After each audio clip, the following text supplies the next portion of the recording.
I saw her on a TV show, and I had never seen her before, and I said, "That's it." And she was singing Puccini's opera in some symphony hall, and I said, "Whoever." Racontez-moi cette foutue histoire, parce que c'est ça qui compte. Et je pense que, sans le savoir sur le moment, je réagis à ça, à la valeur de l'histoire, et plus tard dans ma vie, dans ma carrière. Je l'ai vue dans une émission de télé. Je ne l'avais jamais vue auparavant. Et je me suis dit, c'est tout. J'ai dit, qui que ce soit, je vais y aller avec elle. Je vais tenter ma chance. Et nous l'avons fait. Et elle était malgré son immense fortune et sa vie pleine d'aventures. Le nom de Robert Redford est frappant. C'est une légende. Mais les carrières légendaires ne durent pas éternellement. Robert Redford n'a jamais complètement tourné la page de son premier amour. L'acteur légendaire, réputé pour sa beauté saisissante et son talent d'acteur exceptionnel, a récemment fait une révélation surprenante offrant un aperçu rare de sa vie privée, laissant de nombreux fans et le public intrigués par cette confession sincère. Qui a-t-il déclaré être l'amour de sa vie? Et pourquoi ressent-il le besoin de se confesser après plusieurs années? Rejoignez-nous pour découvrir les détails de la soudaine confession de Robert Redford sur l'amour de sa vie. Une histoire d'amour parfaite. Comme le révèle une interview sans filtre, l'amour de la vie de Robert, Lola Van Wagenen est une militante écologiste et productrice américaine respectée, connue pour sa passion pour la protection de la planète. Elle est devenue une fervente défenseur de la protection de l'environnement. Elle a toujours progressé sans jamais regarder en arrière, et quelles que soient les souffrances et les difficultés qu'elle a connues.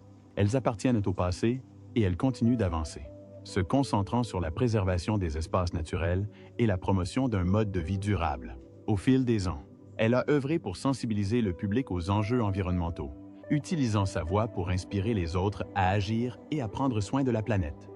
L'histoire d'amour de Robert Redford et Lola a débuté à la fin des années 1950, lorsqu'ils se sont rencontrés à l'Université de l'Utah, passionnés d'art, de cinéma et de nature. Ils ont rapidement partagé leur centre d'intérêt.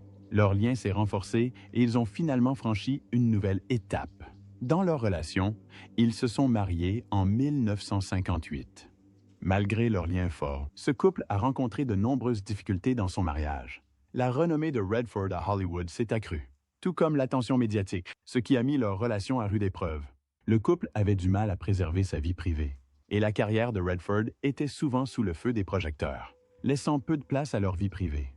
Mais ce ne furent pas les seuls défis auxquels ils furent confrontés. Ce couple connut également des moments déchirants, notamment la perte de leur fils, Scott, en 1959. Cette tragédie fut dévastatrice, mais elle les rapprocha aussi, car ils s'appuyèrent l'un sur l'autre pour se soutenir dans cette épreuve. Outre son rôle d'épouse, Lola a joué un rôle essentiel dans la vie de Robert, lui offrant toujours soutien et encouragement. Elle l'a poussé à poursuivre ses rêves, notamment dans le cinéma et le travail environnemental. Leurs valeurs communes ont façonné sa carrière. Les nominés pour la meilleure réalisation sont David Lynch pour The Elephant Man et Robert Redford pour Ordinary People, ce qui les a incités à entreprendre des projets reflétant leurs convictions. L'engagement de Lola pour des causes environnementales les a également rapprochés, car elle s'est investie pour sensibiliser le public à des enjeux importants. Ensemble, ils ont soutenu de nombreuses causes, démontrant la force de leur partenariat.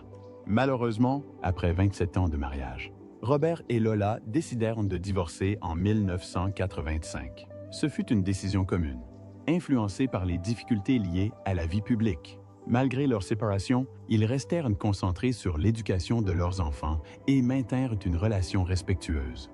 Après leur divorce, Robert Redford et Lola Van Wagenen ont conservé une relation amicale et respectueuse. Bien qu'ils aient tous deux progressé dans leur vie personnelle, ils continuent de se soutenir mutuellement, unis par leur histoire et leur famille commune. Leur volonté d'élever leurs enfants ensemble les a aidés à réussir leur coparentalité. Aujourd'hui, Lola Van Wagenen poursuit son travail de militante écologiste et de productrice. Elle reste profondément engagée dans la promotion d'un mode de vie durable et la protection de l'environnement. Sa passion pour ces causes donne non seulement du sens à sa vie, mais inspire aussi de nombreuses personnes à agir pour la planète. Robert, de son côté, a fait croire au monde qu'il avait soigné et guéri son cœur brisé. Cependant, il n'a jamais vraiment oublié Lola, étant donné sa nature travailleuse et attentionnée. Il ne fait aucun doute qu'elle a eu un impact profond et positif sur la vie de Robert. Alors, Quel a été le destin de Robert et quel a été son parcours vers le succès? Le parcours de Robert sous les projecteurs. La carrière d'acteur de Redford a débuté à New York, où il s'est produit sur scène et a participé à des émissions de télévision. Il a fait ses débuts à Broadway dans Tall Story, suivi de rôles dans The Highest Tree et Sunday in New York. Il a percé en 1963, en incarnant un jeune marié dans Barefoot in the Park. Il est apparu dans de nombreuses séries télévisées, dont Naked City, Maverick, Perry Mason et La Quatrième Dimension. En 1960, Redford a fait ses débuts au cinéma dans Tall Story, où il a joué un rôle mineur. Peu après, il a décroché des rôles plus importants dans des films comme War Hunt et Inside Daisy Clover, où il a remporté le Golden Globe du meilleur espoir. Son rôle dans La Poursuite infernale et La Poursuite infernale en 1966, aux côtés de Jane Fonda, marque le début de sa brillante carrière hollywoodienne. Il enchaînera ensuite les rôles dans de nombreux autres films, devenant l'une des plus grandes stars de sa génération.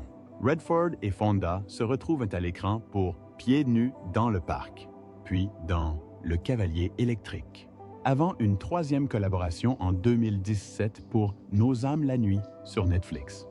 Après son premier succès, Redford craignait d'être catalogué comme le charmant premier rôle masculin, blonde et refusait des rôles dans Qui a peur de Virginia Woolf et Le Lauréat. Il trouva un nouveau rôle dans Butch Cassidy et Le Kid, où il donna la réplique à Paul Newman. Ce film connut un succès retentissant, faisant de Redford une star majeure. Paul Newman est Butch Cassidy et Le Kid est Robert Redford. Catherine Ross est A Place. Le Dynamite est prêt. Butch. Eh bien, ça devrait suffire. Et cela lui a forgé l'image d'un héros intelligent, fiable et parfois spirituel. Bien qu'il n'ait pas été nommé aux Oscars pour son rôle dans Butch Cassidy, Redford a remporté un BAFTA pour ses performances dans Butch Cassidy, Downhill Racer et Tell Them Willie Boy Is Here. Cependant, nombre de ses autres films, comme Little Faust, Big Halsey et The Hot Rock, n'ont pas connu de succès au box-office. Malgré cela, Redford a toujours eu l'ambition de travailler à la fois devant et derrière la caméra. En 1969, il était déjà producteur exécutif de Downhill Racer. Son film, The Candidate, a connu un succès critique et commercial modeste. De 1973 à 1976, Redford a connu un succès quasi inégalé. Jeremiah Johnson, Anne Weston, a été l'un des films les plus rentables de 1973 et a continué à bien fonctionner lors des rééditions.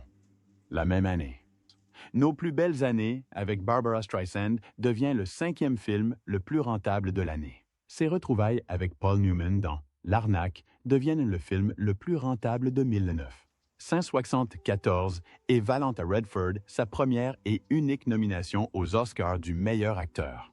La même année, Redford joue dans Gatsby le Magnifique aux côtés de Mia Farrow, un film qui se classe également parmi les 10 films les plus rentables de l'année.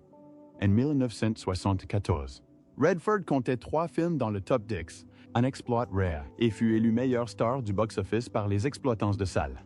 De cinéma de 1974 à 1976.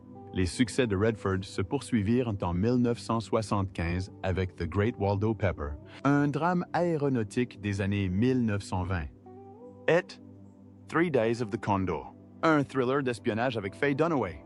Les 2 films furent des succès au box-office. En 1976, il joue aux côtés de Dustin Hoffman. Hoffman dans Les Hommes du Président, 2e film le plus rentable de l'année, qui retrace le scandale du Watergate. Le film remporte un immense succès critique et 8 nominations aux Oscars, dont celui du meilleur scénario. Le vainqueur est Robert Redford. En 1976, Redford publie également La piste des hors-la-loi, un voyage dans le temps, un livre sur la célèbre piste de l'Ouest américain, qu'il explore à travers textes et photographies. Après une courte pause, Redford revient au cinéma en 1979 pour Le Cavalier électrique, une romance d'aventure mettant en scène une star de rodéo à la retraite, qui le réunit avec Jane Fonda. Le film connaît un succès commercial, se classant dans le top 10 des ventes en 1980. Faute de son succès, Redford ne s'est pas contenté de revenir au cinéma. Il a également commencé à prendre davantage le contrôle de sa carrière, tant derrière la caméra que dans ses choix créatifs. Comment y est-il parvenu? Robert a pris sa vie en main. Au lieu de se contenter d'être acteur, Robert a décidé de se consacrer au cinéma. en tant que réalisateur. Son premier film fut Ordinary People, un drame sur une famille qui se désagrège après la mort d'un fils. Il a été salué pour ses performances percutantes, notamment celle de Mary Tyler Moore, Donald Sutherland et Timothy Hutton, qui a remporté l'Oscar du meilleur second rôle. Eh bien, avec les Oscars, c'était génial, parce qu'on était tous là, et c'était comme des retrouvailles. Et, vous savez, ce dont je me souviens, c'est que Mary Tyler Moore et Jack Lemmon présentaient le prix du meilleur acteur dans un second rôle. Le film a été largement salué et a remporté 4 Oscars, dont celui du meilleur réalisateur pour Redford et celui du meilleur film. Le critique Roger Ebert l'a qualifié de film intelligent, perspicace et profondément émouvant. Plus tard, la même année, Redford a joué dans Brubaker, où il incarnait un directeur de prison œuvrant pour la réforme du système. Son prochain grand succès fut Out of Africa, où il donnait la réplique à Meryl Streep. Le film a connu un succès retentissant au box-office, remportant 7 Oscars, dont celui du meilleur film et un Golden Globe du meilleur film. Meryl Streep a été nommée pour la meilleure actrice, mais Redford n'a pas été nominé. Ce film est devenu le plus grand succès de Redford de la décennie et le plus réussi des 7 films qu'il a réalisés avec le réalisateur Sidney Pollack. Son film suivant, Legal Eagles, avec Deborah Winger, ne connut qu'un succès mitigé. Redford ne réalisa plus avant The Milligro-Bainfield War, une adaptation du roman de John Nichols, bien que bien réalisé. Le film ne connut pas de succès au box-office. Il raconte l'histoire des habitants de Milagro, au Nouveau-Mexique, qui luttent contre les promoteurs immobiliers qui tentent de ruiner leur ville. Le projet suivant de Redford fut « Et au milieu coule une rivière », d'après une nouvelle de Norman Maclean. Le film, avec Craig Sheffer, Brad Pitt et Tom Skerritt, a valu à Redford une nomination au Golden Globe du meilleur réalisateur. Redford a également réalisé Quiz Show, un film sur le scandale des années 1950, qui a reçu des critiques positives tout au long des années 1990 et 2000. Redford a continué à être une star majeure. Il a réalisé et Au milieu coule une rivière, qui a permis à Brad Pitt d'accéder à une plus grande notoriété. Dans Proposition indécente, Redford incarnait un milliardaire qui défiait les valeurs morales d'un couple. Et le film a connu un immense succès. Il a également partagé l'affiche de Personnel avec Michelle Pfeiffer et de L'homme qui murmurait à l'oreille près des chevaux, qu'il a réalisé et dans lequel il a joué aux côtés de Kristen Scott Thomas et Scarlett Johansson. Ça m'aiderait vraiment si je savais exactement ce qui s'est passé cette nuit-là. Tu as peur de quelque chose? Tom Boca, mets-toi à l'aise. Je suis à l'aise. Bon. Dans ce cas, tu peux apporter les pâtes. Vous avez manqué un bouton. Merci. Redford a également joué dans des films politiques comme La Havane, où il incarnait un joueur pendant la Révolution cubaine. Ed Baskets, où il jouait avec River Phoenix et Sidney Poitier. Redford a réalisé La légende de Bagger Vance, avec Matt Damon et Will Smith. Il a également incarné un général déchu envoyé en prison dans Le Dernier Château, un drame carcéral réalisé par Rod Lurie. La même année, Redford a de nouveau travaillé avec Brad Pitt dans Spy Game, où il a abandonné la réalisation pour se consacrer à l'interprétation. Il avait prévu de réaliser et de jouer dans une suite de The Candidate, mais le projet n'a jamais vu le jour. Militant écologiste, Redford a été le narrateur du documentaire IMAX Sacred Planet, qui a emmené le public dans des lieux parmi les plus uniques et les plus menacés du monde. Dans le thriller The Clearing, Redford a incarné un homme d'affaires prospère dont l'enlèvement révèle les failles et les secrets qui ont conduit à sa réussite. Redford est revenu à la production avec Carnets de voyage, un road movie sur le jeune Ernesto Che Guevara et son ami Alberto Granado. Le film explorait également les enjeux politiques et sociaux de l'Amérique du Sud qui ont influencé Guevara. Redford a été salué pour son rôle dans la réalisation du film, le réalisateur Walter Sall lui ayant attribué le mérite d'avoir permis sa réalisation et sa sortie. Il a joué dans Une vie inachevée, réalisé par Lasse Hallström.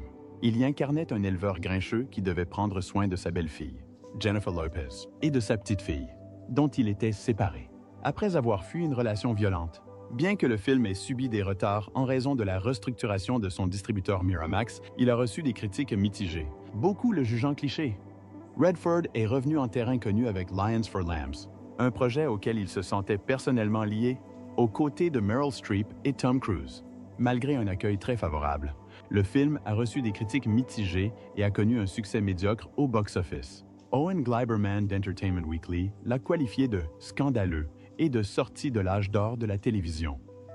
Et Mibas Gambriham. En 2010, Redford a sorti Le Conspirateur, un drame historique sur l'assassinat d'Abraham Lincoln. Mon fils détestait le Nord. Comme nous tous. Comment un sudiste peut-il ne pas éprouver d'amertume envers vous? Mais mon fils n'a pas comploté pour tuer votre président.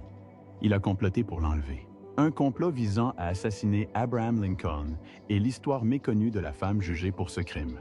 En 2011, il est apparu dans le documentaire Buck, évoquant ses expériences avec Buck Brannaman, source d'inspiration pour l'homme qui murmurait à l'oreille des chevaux. Redford a réalisé et joué dans The Company You Keep, où il incarnait un ancien militant du mouvement Weather Underground, en fuite après qu'un journaliste a découvert son identité. Le film mettait également en vedette Shia LaBeouf et Julie Christie. La capacité de Redford à interpréter différents rôles et sa passion pour le jeu d'acteur et la mise en scène n'ont fait que s'accroître dans les années 2010. Il a continué à choisir des projets porteurs de sens, chacun le stimulant de manière nouvelle.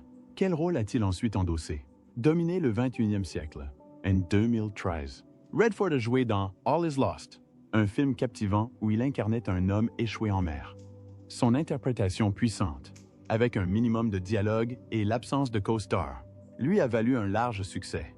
Redford a été nominé pour le Golden Globe du meilleur acteur dans un film dramatique et a remporté le New York Film Critics Circle Award du meilleur acteur, sa première victoire dans ce groupe. Ali Arakande Roger Robert, qu'on a écrit. Shandor met en valeur les atouts de Redford, son visage usé, sa détermination sereine et son détachement de la vie quotidienne. Redford livre la performance de la seconde moitié de sa carrière dans un rôle non seulement physiquement exigeant, mais aussi psychologiquement exigeant. En avril 2014, il incarne le méchant principal, Alexander Pierce, dans le film de super-héros Captain America, Le Soldat de l'hiver. L'acteur légendaire Robert Redford rejoint alors le casting de Captain America, Le Soldat de l'hiver, où il incarne le chef du SHIELD et le chef d'une cellule de l'Hydre. En 2015, Redford a coproduit et joué dans Une promenade dans les bois. D'après le livre de Bill Bryson, Redford avait initialement prévu d'y jouer aux côtés de Paul Newman, mais a abandonné le projet après la mort de ce dernier. La même année, il a incarné le présentateur de journal télévisé Dan Rather dans Truth, un film aux côtés de Cate Blanchett. Le film a reçu des critiques mitigées. Justin Chang de Variety soulignant que l'interprétation de Rather par Redford était empreinte d'une gravité naturelle et d'une force intérieure, mais qu'elle manquait de la colère souvent associée à la carrière de Rather. En 2016, Redford est incarné Meacham dans le remake Disney de Pete's Dragon. En 2017, Redford a joué dans The Discovery et Our Souls at Night, tous deux sur Netflix. Ce dernier film, qu'il a également produit, lui a permis de retrouver Jane Fonda pour la 4e fois et a reçu des critiques positives. Un an plus tard, Redford a incarné le braqueur de banque Forrest Tucker dans Le vieil homme et le fusil, réalisé par David Lowery. Le film lui a valu une nomination aux Golden Globes. Meilleure performance d'acteur dans un film, une comédie musicale ou une comédie. Robert Redford, Le vieil homme et le fusil. Alyssa Wilkinson de Vox a écrit « Redford et Lowery sont revenus à leurs racines ». Pour Redford, incarner un braqueur de banque de longue date est une conclusion parfaite à une carrière commencée il y a un demi-siècle avec Butch Cassidy et Le Kid. En août 2018, Redford a annoncé sa retraite d'acteur après avoir terminé Le vieil homme et le pistolet. Robert Redford a confié à Entertainment Weekly que son nouveau film, Le vieil homme et le pistolet, serait son dernier. Le mois suivant, il a toutefois avoué regretter, expliquant qu'on ne sait jamais. Il a également brièvement réinterprété le rôle d'Alexander Pierce dans Avengers Endgame, tourné en 2017 avant la fin du film Le vieil homme et le pistolet. Redford a remporté l'Oscar du meilleur réalisateur pour son premier film, Ordinary People. Il a reçu un Oscar d'honneur et le Lion d'or pour l'ensemble de sa carrière à la Mostra de Venise. Je suis très fier de décerner l'Oscar d'honneur de l'Académie des arts et des sciences du cinéma pour l'ensemble de sa carrière. Et je suis ravi de remettre ce prix à Robert Redford. Il a également reçu le César d'honneur lors de la cérémonie des Césars à Paris. Redford a étudié à l'Université du Colorado, où il a reçu un doctorat honorifique. La National Audubon Society lui a décerné la médaille Audubon et le Bard College lui a décerné un doctorat honorifique en lettres humaines.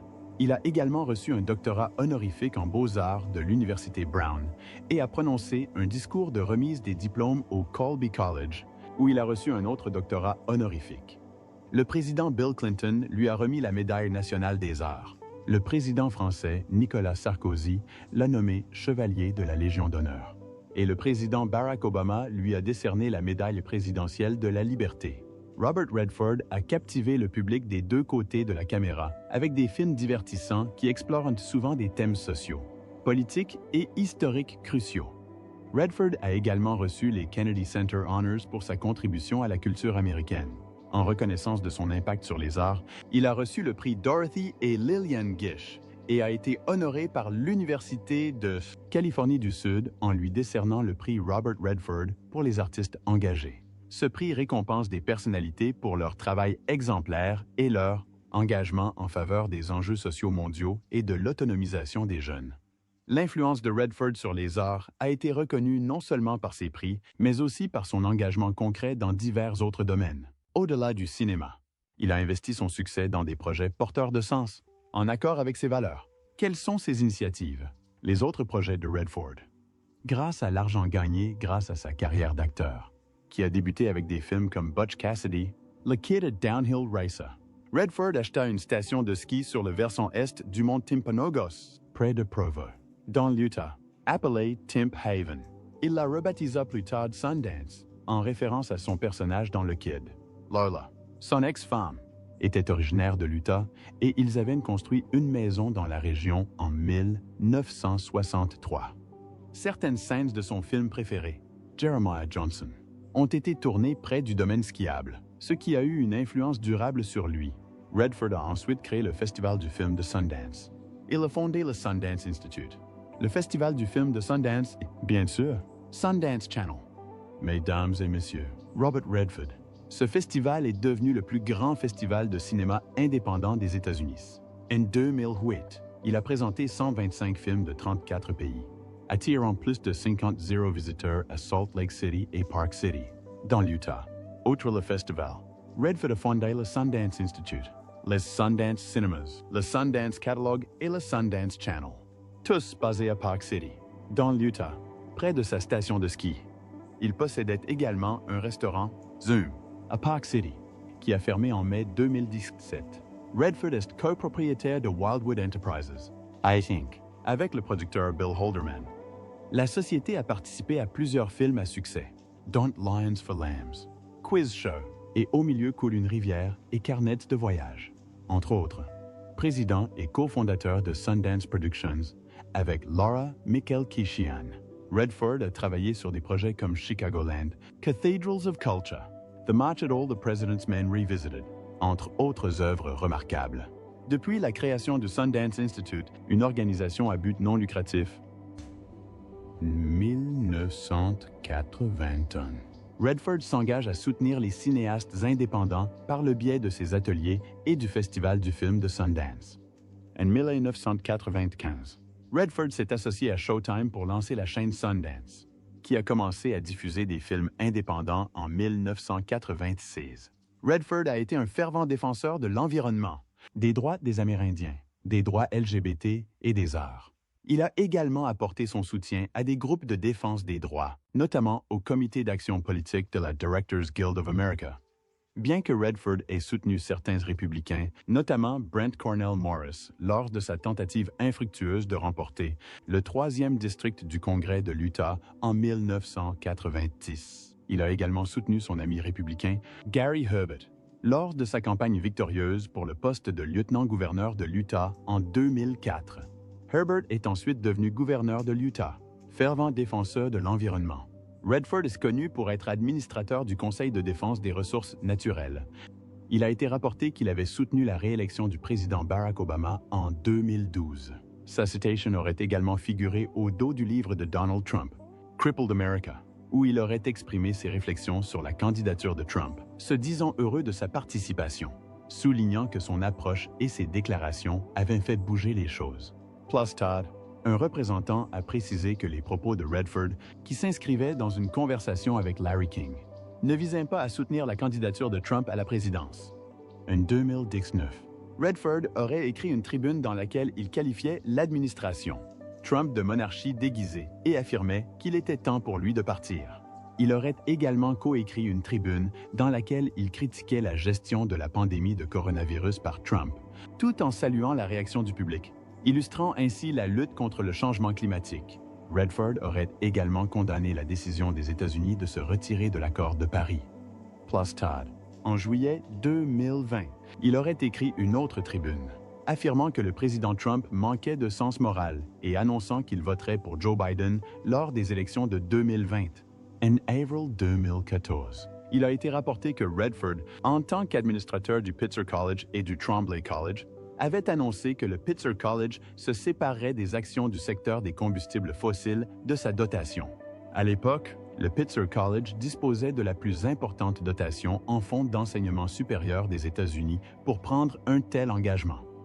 De plus, il a été mentionné qu'en novembre 2012, le Pitzer College avait lancé le Conservatoire Robert Redford pour le développement durable en Californie du Sud. Qu'est-ce que c'est qui a réellement conduit à la fin de leur mariage? Lola s'est-elle remariée? Dites-nous ce que vous en pensez dans les commentaires ci-dessous. N'oubliez pas d'aimer, de partager et de vous abonner. À bientôt!